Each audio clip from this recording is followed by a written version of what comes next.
त्रेता युग में जब श्री राम जी वन में विराज रहे थे, तब श्री जानकी जी ने, श्री सीता जी ने राम जी से प्रार्थना करते हुए कहा कि हम आपके द्वापर का रूप देखना चाहते हैं कि आप द्वापर में कैसा रूप धारण करके आओगे।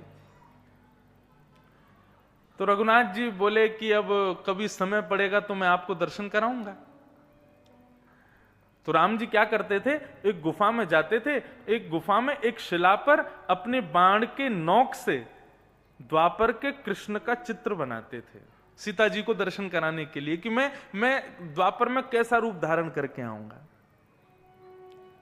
रोज चित्र बनाते, कभी हाथ बनाते, चरण बनाते, मुख बनाते, मुकुट बनाते, कुंडल बनाते और फिर उसको झाड़ फूस से ढक करके फिर चले जाते। किशोरी जी को नहीं बताया, सीता जी को नहीं बताया कि मैं कुछ बना रहा हूं। एक दिन रघुनाथ जी वन में पुष्पादि फल आदि लेने के लिए गए, तो किशोरी जी भ्रमण करती करती उस गुफा में प्रवेश कर गई सीता जी। और सीता जी जैसे ही उस गुफा में गई, सब लोग इधर देखो, इधर देखो, ध्यान से सुनो। जैसे ही उस गुफा में गई तो झाड़ फूस घास रखी थी, उसको हटा करके देखा। जैसे ही हटा करके देखा तो त्रेता युग में किशोरी जी ने दर्शन किया। त्रिभंग लली श्री ठाकुर जी इस प्रकार दोनों भुजाओं को ऊपर किए, दोनों चरणों को तिरछे किए, मुकुट थोड़ा सा टेढ़ा है, मुख भी टेढ़ा है, ऐसी सुंदर नेत्राकृति है, इतनी सुंदर नासिका है, इतनी सुंदर ओष्ठ है, सुंदर गोल गोल कपोल गाल हैं। किशोरी जी ने जैसे ही दर्शन किया, सीता जी ने जैसे ही दर्शन किया, न्योछावर हो गई उस रूप पर। सीता जी के मन में आया, ये राम जी रोज इस गुफा में आते हैं, मुझे लगता है इस देवता की पूजा करने आते हैं। और उनको क्या पता थी ये कौन है। सीता जी बाहर गईं और बाहर से कहीं से पुष्प तोड़ करके लाईं और ला करके सुंदर माला बना करके उनको पहना दी, तिलक विलक लगा दिया और उनकी आरती करके कुछ कंदमूल फलों का भोग भी लगा दिया। इतने में ही राम जी का आगमन हुआ। और जैसे ही राम जी आए, राम जी ने आकर के देखा, देख कर बोले, अरे राम राम दीवी, ये आपने क्या किया? बोले, अरे देखिए ना कितना सुंदर देवता है, इसके नेत्र कितने सुंदर हैं, इनकी मुखाकृति कितनी सुंदर है, कैसे त्रिभंग लली ठाकुर जी हैं। राम जी बोले, ये हमारे द्वापर का रूप है, ये द्वापर का स्वरूप है। आपको बड़ी इच्छा थी ना द्वापर के स्वरूप के दर्शन की, ये वही है। लेकिन अभी इनका निर्माण पूरा नहीं हुआ था, आपने उससे पहले इनको पुष्प चढ़ा दिए, भोग लगा दिया, तिलक कर दिया। अब इनकी प्राण प्रतिष्ठा हो गई, अब इससे आगे इनको हम बना नहीं सकते। वही राम जी के हाथों के द्वारा निर्मित ठाकुर जी गोपीनाथ के रूप में कलयुग में विराजमान हुए। फिर उनका नाम क्षीर चोरा गोपीनाथ कैसे पड़ा? नाम तो उनका गोपीनाथ है, क्षीर चोर कैसे बने? तो बंगाल की धरती पर जिनका प्रादुर्भाव हुआ, ऐसे श्री चैतन्य महाप्रभु के दादा गुरुदेव थे श्री माधवेंद्र पुरी जी। माधवेंद्र जी जगन्नाथ जी दर्शन के लिए जा रहे थे, गोवर्धन से आ रहे थे। रास्ते में गोपीनाथ भगवान का जब मंदिर पड़ा बालेश्वर में, उसको बालेश्वर बोलते हैं,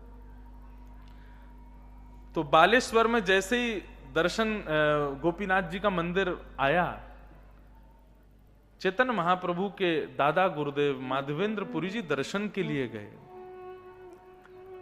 गोपीनाथ जी का दर्शन किया, दर्शन करके आनंदित हो गए। माधवेंद्र पुरी जी नृत्य करने लगे, कीर्तन करने लगे, हरे कृष्ण कृष्ण कृष्ण हरे हरे, हरे राम राम राम हरे हरे। और खूब कूद कूद करके कीर्तन करें, कभी इधर कूदें उधर कूदें, आनंद में नाचें ठाकुर जी के आगे। आज भी गोपीनाथ भगवान को 12 कुल्हड़ों में खीर का भोग लगाया जाता है शयन के समय पर। मनोरथी लोग जाकर के मनोरथ करते हैं, दान दक्षिणा देते हैं और ठाकुर जी की खीर का भोग लगवाते हैं। शयन का दर्शन सबसे सुंदर होता है गोपीनाथ भगवान का। तो 12 कुल्हड़ों में, 12 मिट्टी के बर्तनों में खीर का भोग रखा जाता है ठाकुर जी के आगे। और भोग के पश्चात, शयन के पश्चात वो खीर का भोग सारे दर्शनार्थियों में वितरित कर दिया जाता है, बांट दिया जाता है। बहुत ध्यान से सुनो। तो माधवेंद्रपुरी जी मंदिर के पीछे खड़े थे, गोपीनाथ जी का दर्शन कर रहे थे। 12 कुल्लड़ों में खीर का भोग लगा और खीर का भोग लगने के बाद में जितने भी दर्शनार्थी थे सबको बांटने लगे। अब माधवेंद्रपुरी जी तो पीछे खड़े थे, नेत्र बंद करके, कभी नेत्र खोल करके, कभी भावावेश में, कभी नृत्य करते हुए, भुजा उठाते हुए कीर्तन कर रहे थे। लेकिन वहां जितनी भीड़ थी सब आगे बढ़ गई, सबने प्रसाद मांगा और पुजारी जी ने सबको प्रसाद दे दिया, लेकिन माधवेंद्र जी को प्रसाद नहीं मिला। और उनका स्वभाव था, वो किसी के यहां मधुकरी नहीं पाते थे, किसी से भिक्षा नहीं लेते थे। ठाकुर जी कृपा कर दें, अपना प्रसाद भेज दें, कहीं ना कहीं से कोई वैष्णव आके दे जाए तो पा लेते थे।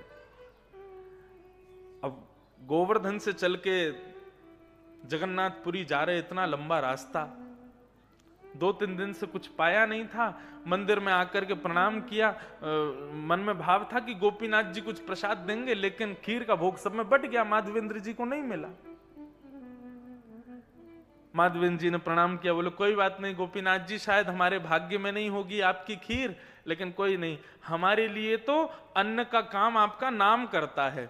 और श्री गोपीनाथ जी गए, माधवेंद्र जी गए और वृक्ष के नीचे बैठ करके ठाकुर जी का नाम गाने लगे। मैंने एक दिन कथा में बताया था, आज भी वृंदावन में ऐसे वैष्णव संत रहते हैं, वो ठाकुर जी के नाम को ही अपना अन्न, जल, श्वास सबकी उपमा दे चुके हैं। उनको अन्न 2-2 दिन तक नहीं खिलाया जाए तो भी जीवित रहेंगे, केवल नाम सुनाते रहो। माधवेंद्र जी कीर्तन करने लगे, कीर्तन करते करते करते अर्धरात्रि हो गई। यहां गोपीनाथ जी का शयन हो गया था। जैसे ही शयन हुए, अर्धरात्रि में ही गोपीनाथ जी सो नहीं पावे, कभी इधर करवटले में, कभी उधर करवटले में, कभी उठ के बैठ जाएं, कभी पानी पी लें, फिर सो जाएं, फिर उठ जाएं, लेकिन गोपीनाथ जी को, ठाकुर जी को नींद ही नहीं आवे। हमारी ब्रज के रसिक जन कहते हैं कि ठाकुर जी का जब कोई भोग लगाओ ना, तो भोग को जितने वैष्णव वहां आए सब में बांट दो, ठाकुर जी की मुख्य थाली का भोग। क्यों? क्योंकि यदि वहां बैठे एक भी वैष्णव को यदि प्रसाद नहीं मिलता और वो व्यक्ति बिना प्रसाद के चला जाता है, तो यह ठाकुर जी की अतृप्ति का कारण है। ठाकुर जी भूखे हैं, 56 भोग रखे ठाकुर जी के आगे। अब ठाकुर जी उसमें से उठा के खा तो जाते नहीं, कुछ भी ठाकुर जी के सामने रखा रहता है। ठाकुर जी का पेट भरा ये कैसे पता चले? एक भी दाना बचे नहीं, सब बट जाए तो समझना ठाकुर जी तृप्त हो गए। यदि आपका भोग बच गया, आपकी सामग्रियां बच गईं और वो बची हुई सामग्री आप किसी को दे नहीं पाए, कहीं रखी रह गई, तो ये इस बात का द्योतक है कि आपके ठाकुर जी भूखे रह गए।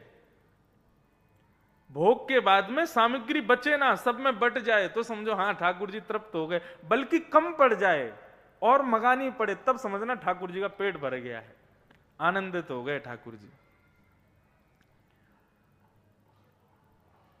माधवेंद्र जी को प्रसाद नहीं मिला, ठाकुर जी की अतृप्ति हो गई। ठाकुर जी रात भर बेचैन, कभी इधर करवट लें, उधर करवट लें, और ठाकुर जी बोले कहां जाऊं, क्या करूं, बड़ी तेज भूख लगी है। इतने में ही ठाकुर जी ने पुजारी जी को स्वप्न दिया और स्वप्न में जाके बोले मुझे बहुत जोर से भूख लगी है, जल्दी मेरा मंदिर खोल। पुजारी बोलो आपको इतनो सारो खीर को भोग लगायो, अब भी भूखे रह गए आप? बोले कितने कितने कुल्लड़ भोग लगे मोकू? बोले 12 कुल्लड़न में भोग लगे। बोले नहीं, आज केवल 11 कुल्लड़ भोग लगा है।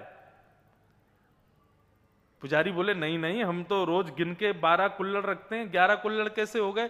बोले मेरा भोग ऐसे थोड़ी लगे, मेरे सामने रखवे से, मेरे भक्तन में जब बांट दियो जावे, सब वाकू प्रेम से पाले, तब मेरा पेट भरे। तुमने आज 11 कुल्लड़ भोग बांटा है, 12 कुल्लड़ नहीं।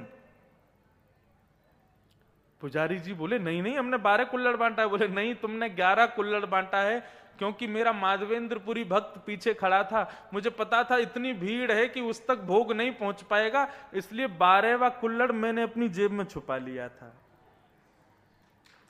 मैंने अपनी पीतांबरी में बांध लिया था।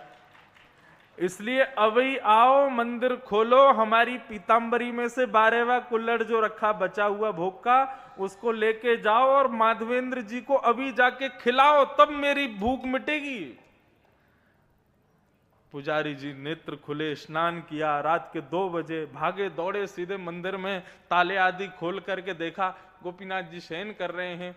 ठाकुर जी के बगल में, इनको ये जो जेब होती है इसको बोलते हैं गोजा। जैसे ही ठाकुर जी के गोजा में हाथ डाला तो उसमें 1 कुल्हड़ खीर रखी हुई थी, ठाकुर जी ने छुपा के रख ली थी।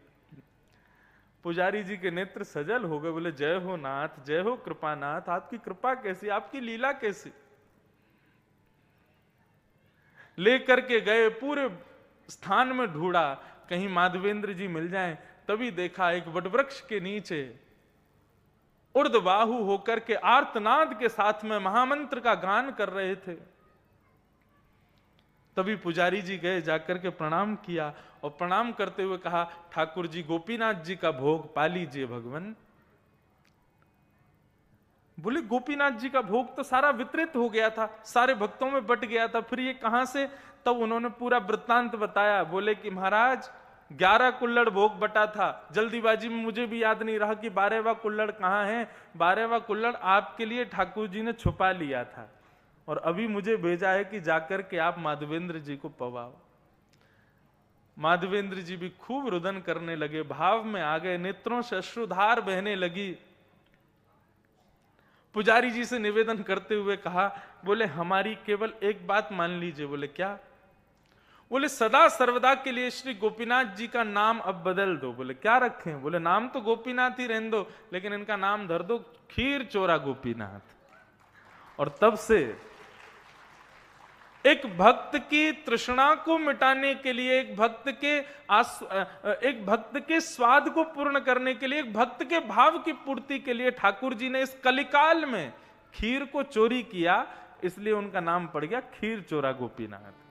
बोलो खीर चोरा गोपीनाथ की। अब हो गया मेदिनीपुर में बैठे बैठे प्रणाम हो गया ठाकुर जी को। ठाकुर जी का